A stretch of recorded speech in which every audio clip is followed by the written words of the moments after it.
waaw maa ngi lay fay soxna Faty di am mbégte encore une fois di fi teew. très bien jàngatu altine bi xam ngeen ne moom lañ ci àndal mu jiite suñu site bi di igfm.sn ci groupe Futur Média Daouda Chérif ñu fas yéene waxtaanee mbiram Adji Sarr Ndeye Khady Ndiaye patron Sweet Beauté mu mel ni ëllëg talaata la fas yéene wuy ji lañ ko wool nii. waaw doyen des juges d'instruction moo ko woolu Daouda xam nañ ñu ngi toog presque 1 an daanaka dossier bi yëngatu wut bi Samba Sall génnee àdduna ba niñ koy remplacer nit ñi doon sax jaaxle ci lan moo tax ba léegi justice yëngatu ci dafa mel ni kon waree ko dem na këng ndax nee na dañuy redémarrer la machine judiciaire. waaw dañ koy rafetlu parce que bu fekkee ne dañoo toog ŋàññi lenteur yi nga xamante ne moom moo amoon ci dossier bi. ñu gis ni ki nga xamante ne moom mooy Adji Sarr dem na ba di def ay sorties dans la presse internationale Ousmane Sonko moom ci boppam daal di jébbal ñaari yoon kay def ay requêtes yu nga xamante ne pour que ñu lever li nga xamante ne moom mooy contrôle judiciaire bi tegu ci moom. ñaari yoon yëpp procureur ci boppam daal di bañ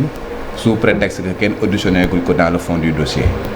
Juge bi nga xamante ne moo yor dossier bi deful benn acte de procédure donc lépp nekkoon lu nga xamante ne dañ koo tegoon ci suuf bu ñu demee ba nga xamante ne tey jii suluwaat nañ dossier bi commencé di def li nga xamante ne moom la yoon tëral je pense que dafa nekk lu nga xamante ne dañ ko rafetlu askan bi war na ko rafetlu Ousmane Sonko ci boppam war na ko rafetlu ki nga xamante ne moom mooy Adji Sarr également war na ko rafetlu parce que damay wax chaque fois que ni dossier bu nga xamante ne bu mel nii dafa am étape bu nga xamante ne dañ ko dépassé bien que ñu bëri dañ koy wax naan étape de classement sans suite étape de classement sans suite dépassé nañ ko donc tey jii dossier bi règlement rek la mun am classement sans suite la plupart procureur moom moo koy décider moom mooy bu ñu defee enquête préliminaire ba pare jox ko li nga xamante ne moom mooy éléments yi parce que le procès-verbal d'enquête préliminaire comme ni ko code de procédure pénale tërale ne vaut qu'à simple titre de renseignement day jox ay renseignements procureur mu xool ndax war na xóotal wala war na koo teg ci suuf su fekkee ne teg na ko ci suuf bu boobaa la ñuy wax classement sans suite mais dossier bi classé wu ko sans suite dafa jël benn kayit bu ñu tuddee réquisitoire introductif jox ko benn juge d'instruction ñoo ne ko dama bëgg nga xóotalal ma. donc étape boobu romb nañ ko mënatul am classement. classement sans suite c'est dépassé. d'accord mais fi mu toll nii règlement moom moo mun a am ñaar rek moo mun a am te ci dossier bi. juge d'instruction bi estimé que ni am na ay charges suffisantes. xam nga mu jël ñi nga xamante ne leen topp muy Ousmane Sonko ak ndaw si nga xamante moom la ñu auditionné dans le fond parce que dañ koy fàtte chaque fois ñoom ñaar ñoom lañ concerné Ndeye Khady Ndiaye bi dañ ko inculpé woon ba pare placé ko sous contrôle judiciaire après Ousmane Sonko ñëw également ñu inculpé ko placé ko sous contrôle judiciaire ñoom ñaar ñëpp il faut que justice bi décider en dernier ressort lan mooy seeni sort bu fekkee ne dafa am ay charges suffisantes da leen di renvoyer devant la juridiction de jugement su fekkee ne amul lenn lu nga xamante moom mooy corroborer accusation bi nga xamante moom lañ gàll seen kaw boobaa day def non-lieu boobaa dossier bi day mel ni classement sans suite en fait dañ koy teg ci suuf xam nga du dem kenn du leen juger day mel ni comme si musuñu leen topp dara loolu mooy non-lieu. mais Ndeye Khady moom toppuñ ko du en qualité de témoin donc en fait ce sera. non elle a été inculpée peut-être ñu rappeler li ñu ko doon toppee daaw. waaw dañ ko inculpé pour complicité de viol. oui donc nekkul témoin. dafa nekk partie au procès. ni nga xamante ne dañ koy auditionné pour xool ñaawteef bi nga xamante ne dañ ko gàll ci kaw. est-ce que am na ci est-ce que laale na ci. est-ce que am na lenn lu nga xamante ne mën nañ ko cee condamné. dañ koy auditionné non pas en qualité de témoin. mais nag bu ñu ko auditionné éléments yi nga xamante ne dina ko joxe juge bi mën na cee basé wu pour xam effectivement ndax li ñuy toppee ki nga xamante ne mooy auteur principal bi am na ci lu nga xamante ne mën na nekk lu koy chargé wala am na lu nga xamante ne da koy déchargé parce que prévenu la mais bon disons que témoin la aussi parce que ci fi nga xamante ne mooy salon am foofu la mbir bi amee et que li nga xamante ne moom lay expliquer ki nga xamante ne moom mooy juge d'instruction bi kooku mën na jël ay éléments ci audition am quand même pour mën a éclairer sa lanterne en ce qui concerne ki nga xamante moom mooy auteur principal présumé muy Ousmane Sonko. alors Ndeye Khady Ndiaye moom yàggul dara levé nañ contrôle judiciaire am. ba delloo ko passeport am est-ce que loolu procédure la bu obligatoire dans la démarche de droit balaa ñuy yegg ci procès est-ce que ku ñu jàpp ci contrôle judiciaire en fait est-ce que kooku dañu war a d'abord lever contrôle judiciaire balaa ñu koy woo pour un procès. non gis nañ ñu nga xamante ne inculpé nañ leen placé leen sous contrôle judiciaire auditionné leen dans le fond te kenn levewul contrôle judiciaire gis nañ fi ñu nga xamante ne inculpé nañ leen lever seen contrôle judiciaire avant que même ñu leen di auditionner dans le fond du dossier. Donc tout dépend du juge d'instruction. Parce que juge d'instruction bu la placer sous contrôle judiciaire. dafay li tax mu lay placer sous contrôle judiciaire dafa bëgg à chaque fois bu nga xamante ne soxla na la. mu mën la am à sa disposition pour def li nga xamante ne moom lañ ko sant dans le cadre de son travail. Mais bu demee ba nga xamante ne jàpp na ni bon li mu soxla woon yëpp am na ko. mën na la bàyyi nga vaquer à tes occupations donc ça ne dépend que de lui amul ay délais yu nga xamante nañ ko fixer en cette matière. lan lañ mën a xaar suba ci loolu nga xam ne moom mooy woo gi ñu woo Ndeye Khady est-ce que day firndeel ni peut-être mbir mi dinañ ko song sànq sa njëlbeen yaa ngi koy wax critique yi bari woon na que ni yoon dañoo gis ne dafa tendeefal ci mbiru Ousmane Sonko Adji Sarr ëllëg incha allah lan lañ mën a xaar comme information comme doxalin comme actualité. waaw man pour man si procédure normale la dafa nekk lu nga xamante rek dañuy def li nga xamante moom la yoon tëral. tey jii bu ñu waxee audition dans le fond tey jii bu ñuy inculper nit loolu la ñuy wax première comparution nit ki bu ñëwee. juge d'instruction bi amul temps wu du xóotal sax. day ñëw rek ne la procureur que jébbal na ma kayit dafa jël charge sangam teg ko sa kaw. daf la poursuivre sur la base de article sangam bu code pénal article boobu nag lii moo la ci mën a fekk lii moo la ci mën a fekk lii moo la ci mën a fekk bés sangam nag dinaa la mës a woo nga ànd ak say avocat boobaa ma xóotal poser la ay questions par rapport ak li nga xamante moom lañ lay tuumaal donc tey jii li nga xamante ne moom mooy audition dans le fond mooy juge bi dafay jël son temps que elle viendra avec ses avocats juge bi poser ko ay questions mu répondre juge bi mën na ko poser question yu ko neex mais après bu ko poser question ba pare c'est sur procès verbal le juge sera assisté par ki nga xamante ne moom mooy greffier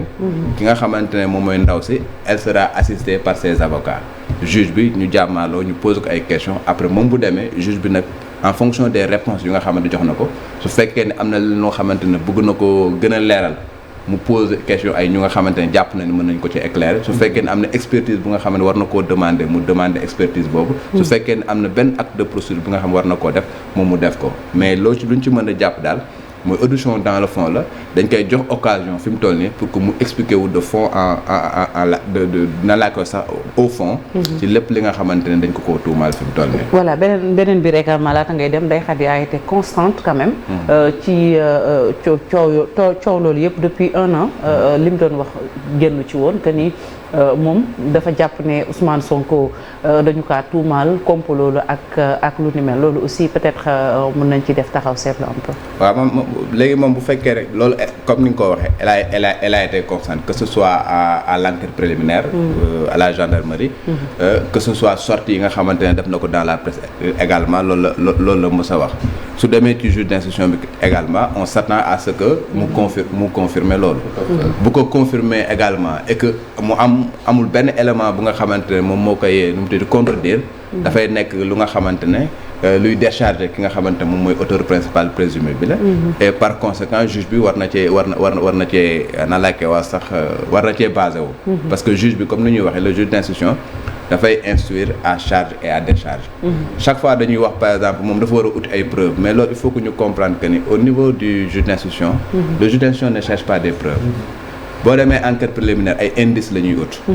boo ñëwee ci juge d'instruction bi ay charges la ñuy ut wala mu décharger la les preuves c'est au niveau de la juridiction de jugement bu ñu demee ba war a juger bu boobaa dañuy am ay preuves que ni kii dañ ko topp liñ koy toppee am nañu ay preuves que ni moom moo ko def ñu condamné ko su fekkee ne amuñu ay preuves ñu bàyyi ko su fekkee ne sax am na laam-laamee boobaa dañ koy relaxer au bénéfice du doute voilà wala ñu acquitté ko bu fekkee ni crime la daa doon ci ay xibaar tamit jotoon nañu que ci courant weeru avril bi ndey mi liggéey Ousmane Sonko dinañu ko wóolu déglu ko mais après ay avocat am dañoo weddi ni kenn convoqué wu leen xibaar boobu jaarul ci yoon est-ce que fi procédure bi toll nii moom suñ ko waree wóolu ci courant avril bi war na ko yëg da koy yëg forcément parce que bu ñuy woote ku nga xam ku ñu inculpé bu ñu koy convoqué du ñu jël téléphone rek ñu woo la am na benn kayit bu nga xamante ne dañ la koy jébbal et la plupart ñi nga xamante ne dañ leen inculpé ñoom avocat de seen avocat foofu la ñuy élire domicile en fait c'est-à-dire que bu ñu leen di envoyé convocation bi au lieu que ñu yóbbu ko seen kër ci seen cabinet avocat lañ koy envoyé donc avocat yi forcément dinañ yëg que ne seen client bi convoqué nañ ko et que ñoom seen bopp sax ñoom ñooy informer seen client ne ko jot nañ benn convocation du juge d'instruction bi jour sangam war ngaa dem bu ko defee ñoom ñu préparer en conséquence lu ci bëri dañuy def benn rencontre entre ñoom waxtaan xool ni nga xamante noonu lañ koy préparer pour que bu war a jàkkaarloog juge bi jox ko peut-être élément de langage wala déglu ko moom mu expliquer daal di koy fexe ba nga xamante peut-être yenn dëgg sërëx yu nga xamante ne peut-être juge bi mën na koo poser mu daal di koy éviter parce que ay conseils am la ñuy doon parce que l'avocat n'est pas tout simplement un défenseur il est un conseiller d'abord avant d'être un défenseur donc da lay conseiller bala ngaa dugg ci mbir mais bu fekkee ne dem nga bu dugg ci mbir également mu défendre la loolu mooy rôle avocat donc mën nañoo jàpp ni ak convocation Ndeye Khady Ndiaye bi day wane ni ñu ngi ci yoonu jëm ci procès. non ñu ngi ci yoonu juge d'instruction bi def li nga xamante moom mooy règlement dossier bi parce que procès mën na bañ a am. ci naka. juge bi moom xam nga dama ne la par exemple dafay instruire à charge et à décharge. tey def na li nga xamante ne commencé na def liggéeyam mooy dina auditionner ki nga xamante ne moom mooy Adji Sarr. dina ko Ndeye Khady Ndiaye. c'est sûr que dina auditionner Adji Sarr c'est sûr que dina auditionner ki nga xamante moom mooy Ousmane Sonko. loolu mooy li nga xamante ne loolu moo normal.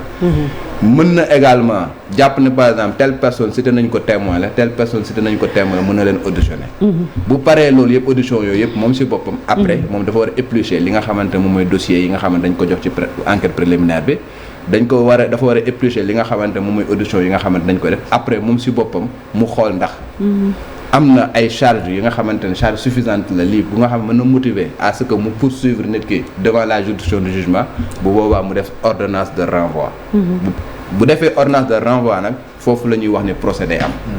su fekkee nag moom jàpp na ne amul élément suffisant yu nga xamante ne mën na renvoyer nit ki pour que ñu juger bu boobaa mu def ordonnance de non-lieu bu defee ordonnance de non-lieu nag à partir de ce moment là dossier ba foofu lay jaare tàbbi géej jugement dootul amati donc ñaar mën na am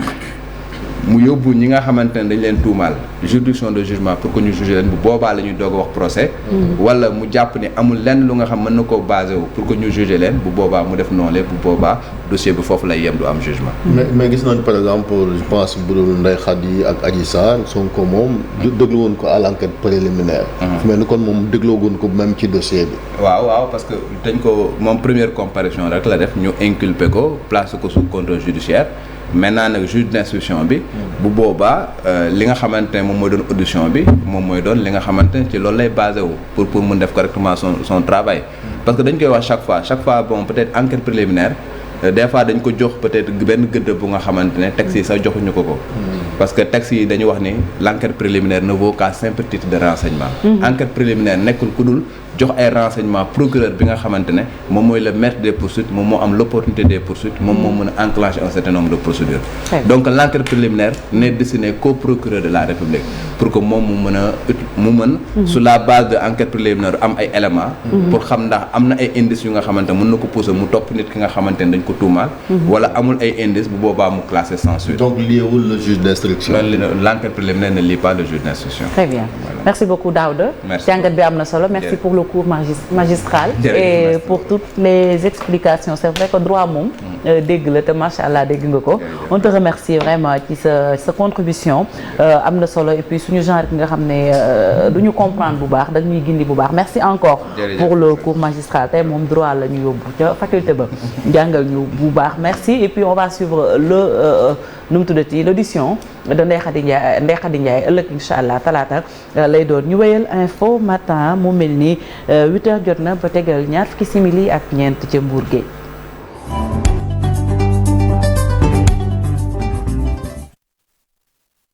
li tax ñu annoncé ko xam ngeen ne dëkk la boo xam ne li nga xam ne moom mooy mbëkk mi marqué na ko bokk na ci yi nga xam ne Sénégal jooy na ko ba sëngeem gune waxam